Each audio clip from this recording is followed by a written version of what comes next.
के प्रदेश प्रभारी अविनाश पांडे ने आरोप लगाया है कि आपने सूची जारी की वो गठबंधन को दृष्टिगत रखते हुए नहीं किए, वो उसको नकारते हैं। उस पर कोई चर्चा न करें। गठबंधन होगा और सीटों का भी बंटवारा अच्छा होगा। कांग्रेस के सांसद भी यही कह रहे हैं कि जो आपने जो सीटें प्रत्याशी घोषित किए हैं वो गठबंधन की सीटें नहीं, वो आपने हाँ ठीक है, नहीं गठबंधन, मैंने इसीलिए कहा आपसे कि गठबंधन होगा और कोशिश होगी कि भारतीय जनता पार्टी का सफाया उत्तर प्रदेश से हो। राहुल गांधी का भी यूपी में जल्द ही दौरा है। सब पॉलिटिकल पार्टीज अपने कार्यक्रम कर रही हैं और जितना चुनाव करीब आएगा सभी दल अपने तरीके से जनता के बीच में जाएंगे। सर, ममता जी ने चुनाव अकेले लड़ने का ऐलान किया है। सबसे महत्वपूर्ण ये है, हाल ही में जो चंडीगढ़ का चुनाव हमने और आपने देखा, और आज के समय पर कोई चीज छिपती नहीं है। वो बाकायदा वीडियो वायरल है जिसमें आरोप ये लगा है कि वोट उनके सामने जो डाले गए थे उन वोटों को खराब करने का काम भी अधिकारियों ने किया। हमने आपने उत्तर प्रदेश का चुनाव देखा था, किस तरीके से बेईमानी भारतीय जनता पार्टी ने की, और अगर बेईमानी इस स्तर पर होगी तो लोकतंत्र कहाँ सुरक्षित है। जो आज मेयर का चुनाव जीतने के लिए ये तरीका अपना रहे हैं, इससे पहले उत्तर प्रदेश में जितने भी चुनाव हुए उन सभी चुनाव में भारतीय जनता पार्टी ने बड़े पैमाने पर बेईमानी की। 2022 का चुनाव जनता ने समाजवादियों को जिताया था, लेकिन बेईमानी करके परिणाम उन्होंने अपने पक्ष में कर लिया। इसलिए हमारा आपके माध्यम से जनता से अपील है कि लोकतंत्र बचाने का चुनाव 2024 का है। बाबा साहब भीमराव अम्बेडकर जी ने जो संविधान दिया, संविधान बचाने का चुनाव है। अपना और आने वाली पीढ़ी के भविष्य को बचाने का चुनाव है, और जो अधिकारों को छीनने का काम हो रहा है, आज किसी संस्था में जो संविधान हमें हक और सम्मान देता है उस हिसाब से सम्मान किसी को नहीं मिल रहा। इसलिए आने वाले समय में पीडीए ही एनडीए को हराएगा, पीडीए ही भारतीय जनता पार्टी का सफाया करेगा। आपने पहले लिस्ट जारी कर दी है, उसके बाद उसमें आपका नाम नहीं है, आपका लड़ने का ऐलान होगा। आने वाले समय में वो भी पता लग जाएगा। सबसे महत्वपूर्ण बात है, चाचा का भी टिकट बंटवाने में कहीं जो चुनाव लड़ने वाले हैं, आप लंबी सूची देखेंगे, सब लड़ रहे होंगे। फरीदाबाद और खीरी की सीट को लेकर कांग्रेस विरोध कर रही है। देखिए, समाजवादी पार्टी का मानना बिल्कुल साफ है। आज उत्तर प्रदेश में भारतीय जनता पार्टी ने जिस तरीके से काम किया है, समीकरण प्रत्याशी अच्छा हो, जो सीट भारतीय जनता पार्टी को हरा देगा जो प्रत्याशी, उसी दल उसी प्रत्याशी को टिकट मिल जाएगी। समाजवादी पार्टी का कहीं किसी प्रत्याशी को लेकर के, किसी सीट को लेकर के नहीं है, कोई आपत्ति नहीं है। समाजवादी पार्टी की कोशिश रहेगी गठबंधन बने और गठबंधन ही भारतीय जनता पार्टी को हराए। इसकी चिंता कोई नहीं करे, कौन कहां से कौन सा प्रत्याशी उतरेगा। ये भारतीय जनता पार्टी का सबसे बड़ा खतरनाक परिवार है। निगाहें तो आपके ऊपर टिकी हुई है, निगाहें तो आपके ऊपर टिकी हुई है। भारतीय जनता पार्टी का सबसे खतरनाक परिवार है। उस परिवार की वो चर्चा ही नहीं करते। जो सबसे ज्यादा नफरत फैला रहा है परिवार, जो सबसे ज्यादा हमारी संस्कृति को खराब करने का काम कर रहा है। हमारे देश की संस्कृति रही है मिलजुल करके रहने की, मेल मिलाप की संस्कृति है, भाईचारे की संस्कृति है। हमारा समाज एक गुलदस्ते की तरह है। उस समाज को सबसे ज्यादा बांटने का काम भारतीय जनता पार्टी का परिवार कर रहा है। निगाहें केवल आपके ऊपर टिकी हुई हैं। ये कोई नई बात नहीं आत्मदाह की। अधिकारी लूट रहे हैं। अभी बड़ा अच्छा लगा कि मुख्यमंत्री जी ने ये स्वीकार किया कि गोरखपुर में बहुत भूमाफिया आ गए हैं। अगर आपने अखबार ध्यान से पढ़ा होगा तो आपने पढ़ा होगा कि मुख्यमंत्री जी खुद स्वीकार कर रहे हैं कि गोरखपुर में भूमाफिया आ गए हैं। तो जो भूमाफिया हैं भारतीय जनता पार्टी में बहुत पनप रहे हैं। कोई जिला नहीं बचा जहां पर भारतीय जनता पार्टी के बड़े पैमाने पर भूमाफिया काम न कर रहे हो। जमीन कब्जा कराने का काम, आप पीडीओ को जमीनों को विभागों से किस तरीके से छीना जाए, कानून के माध्यम से उसका दुरुपयोग कैसे किया जाए, भारतीय जनता पार्टी सबसे बड़ी भूमाफिया पार्टी बन गई है। इस्तीफा दिया है, करीबी हैं, इस्तीफा दे दिया है। तो अच्छी बात है। बाकी गड्डी सरकार की जब आप दोनों बातें कह रहे हो कि वो करीबी भी हैं, नहीं, इस्तीफा भी दे दिया है। अध्यक्ष जी कई तरीके के समाजवादी पार्टी अध्यक्ष जी कई तरीके के समाजवादी पार्टी पे उनके आरोप भी उन्होंने लगाए हैं और मोदी जी की तारीफ कर रहे हैं। तो अच्छी बात है, अगर किसी के ख्याल बदल गया हो, जिसका ख्याल बदलता है उसका फिर ख्याल बदल जाएगा।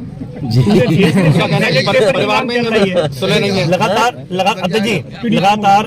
अधिवक्ता और उनको ईवीएम को लेकर विरोध कर रहे हैं। मैं अधिवक्ता और देश के तमाम नागरिकों को और उसके पक्ष में जो लोग हैं जो ये चाहते हैं कि दुनिया में जिस तरीके से वोटिंग हो रही है, अगर हमने आपने जो विकसित भारत का सपना दिखाने का काम किया और देखा हम लोगों ने किस तरह कार्यक्रम चला, विकसित भारत अगर आप बनाना चाहते हैं तो विकसित देशों की हम कुछ नकल करें।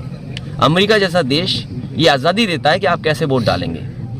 जर्मनी है वो बैलेट से वोट डाल रहा है। जापान जहाँ से ईवीएम बनी वो बैलेट से वोट डाल रहा है। यूरोप में तमाम जो विकसित देश हैं वो बैलेट से वोट पड़ रहा है वहाँ पर। आपके देश में बैलेट से वोट क्यों नहीं?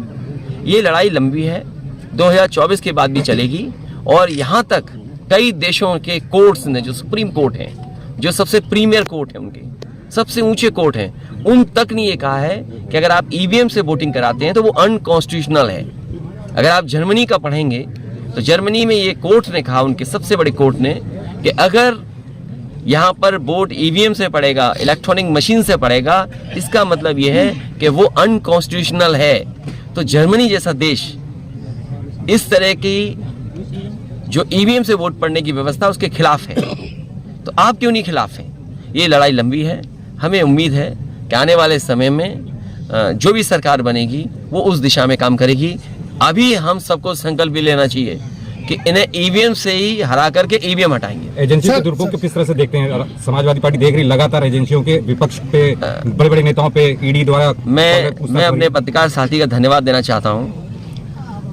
ईडी विभाग जिसने बनाया, जिस सरकार में बना, उस मंत्री को भी फेस करना पड़ा और जेल जाना पड़ा। एक समय कांग्रेस का था, जिस समय ये विभाग बनाया गया ईडी को ज्यादा पावर दी गई और जिस मंत्री ने बनाया था उस मंत्री को भी वही फेस करना पड़ा। ईडी जैसे विभाग को अमानवीय व्यवहार नहीं करना चाहिए किसी भी सीनियर पॉलिटिकल लीडर के साथ। सबसे बड़ी बात यह है कि 10 लाख करोड़ जो तमाम फरेबी लोग हैं उनके माफ कर दिए गए। लोग पैसा लेकर के विदेश भाग गए, उनके खिलाफ क्या किया है? और अभी तक जो डेटा कहता है, जो आंकड़े कहते हैं, सबसे ज्यादा ईडी विभाग का, सीबीआई का, इनकम टैक्स का दुरुपयोग किसी पॉलिटिकल पार्टी ने किया है तो वो भारतीय जनता पार्टी ने किया है। अभी तक जो भी छापे पड़े हैं, जिसको भी बदनाम करने का काम किया है, 90% केसेस में केवल विरोधी लोगों के खिलाफ कार्रवाई हुई है। क्या इनके यहाँ मुनाफा कमाने वाले लोग नहीं है? याद रखना आप, जो मुनाफा ज्यादा कमाते हैं, वो भी भ्रष्टाचार कर रहे हैं। कोई चीज जो सस्ती है उस पर जानबूझ करके मुनाफा कमाना भी भ्रष्टाचार है। ये भारतीय जनता पार्टी अपने उद्योगपतियों को, अपने सहयोगी लोगों को भ्रष्टाचार की खुली छूट दे रहे हैं। क्या उत्तर प्रदेश में आप कल्पना कर सकते हैं, जब से बीजेपी की सरकार आई है 40,000 करोड़ से ज्यादा गड्ढा मुक्ति में पैसा खर्च किया है। गड्ढा मुक्ति में खर्च हुआ पैसा 40,000 करोड़। क्या कल्पना कर सकते हैं आप बताइए, सरसों के तेल का कारोबार किसके हाथ में चला गया? आज हम और आप रिफाइंड तेल खा रहे हैं, किसके हाथ में है? तो ये तमाम बड़े सवाल हैं जिसका भारतीय जनता पार्टी जवाब नहीं देती। और जो लोग कहते थे निवेश आएगा, हर जगह जमीन पे मीटर डाल करके नापने लगते हैं कि यहाँ पे उद्योग आने वाले हैं, यहाँ कारखाने आने वाले हैं। मैंने सुना है कि एक्सप्रेसवे के किनारे भी एक सपना दिखाया गया यहाँ पर कि उद्योग और कारखाने लगेंगे। और बताइए, आपके देश के नौजवान जो बेरोजगार हैं वो लाइन में लग करके इजराइल जा रहे हैं। इससे ज्यादा शर्मनाक बात सरकार के लिए कोई नहीं हो सकती कि आपके लोग वॉर में जाकर के काम करेंगे, अपने घर परिवार के लोगों को छोड़ करके, अपने माँ बाप को, अपनी पत्नी को, अपनी बहन को छोड़ करके। और कितनी बड़ी रिस्क लेंगे नौकरी के लिए कि वो इजराइल में जाकर के काम करेंगे। क्या ये सरकार जो निवेश का सपना दिखा रही थी, कोई जमीन पे निवेश आया है क्या? अच्छा जी, 94 साल के हो चुके शफीकुर रहमान बर्क को आपने टिकट दी है।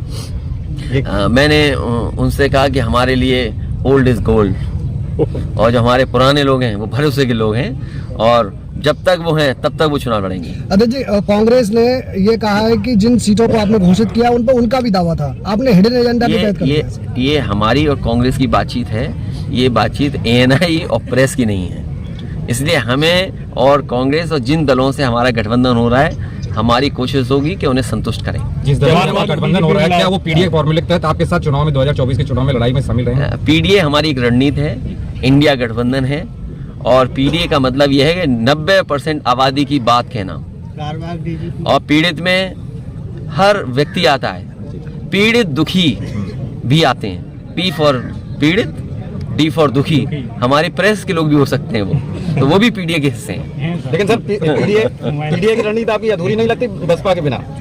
नहीं, बसपा के बिना क्यों? मैंने जब आपसे कहा कि जो 90% आबादी है, जो दुखी है, पीड़ित है, पिछड़ी है, दलित है, अल्पसंख्यक, आदिवासी, आदि आबादी, और पीड़ित दुखे अगड़े वो लोग जिनके ऊपर बुलडोजर चला करके मार दिया था, थाने में मार दिया था, क्या वो लोग नहीं है साथ?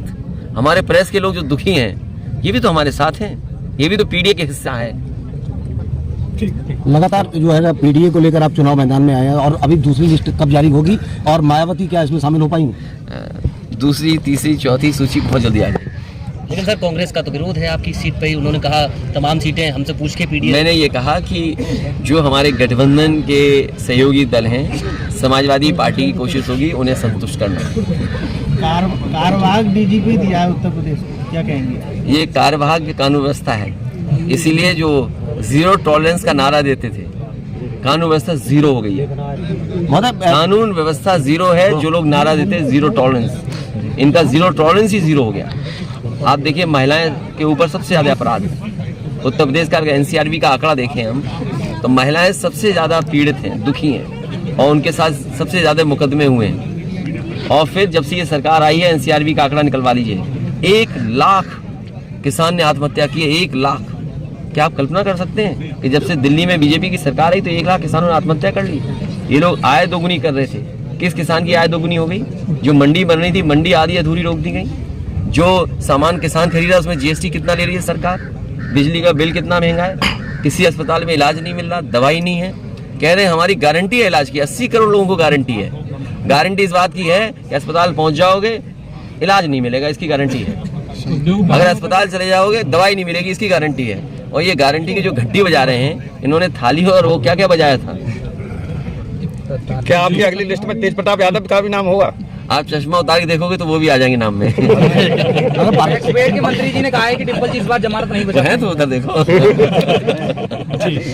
एक लास्ट सवाल और है, जनता एक लास्ट सवाल है, जनता की निगाहें आप पर टिकी हुई हैं कि आखिर अखिलेश जी चुनाव कहां से लड़ेंगे? बाकी 16 प्रत्याशी बहुत जल्दी पार्टी की तरफ से तय कर देंगे कहाँ चुनाव कहाँ लड़ना है। वैसे पहले आपने ठोक रही है कि जो ना अन्य जो संगठन पार्टियां हैं वो 20 पर रहकर सिमट जाएंगी और वो 80 पर लेके आएंगे। कौन कह रहा है? भारतीय जनता पार्टी लगातार दावा कर रही है। भारतीय जनता पार्टी से कहिए कि तुमने किसानों की आय दोगुनी की।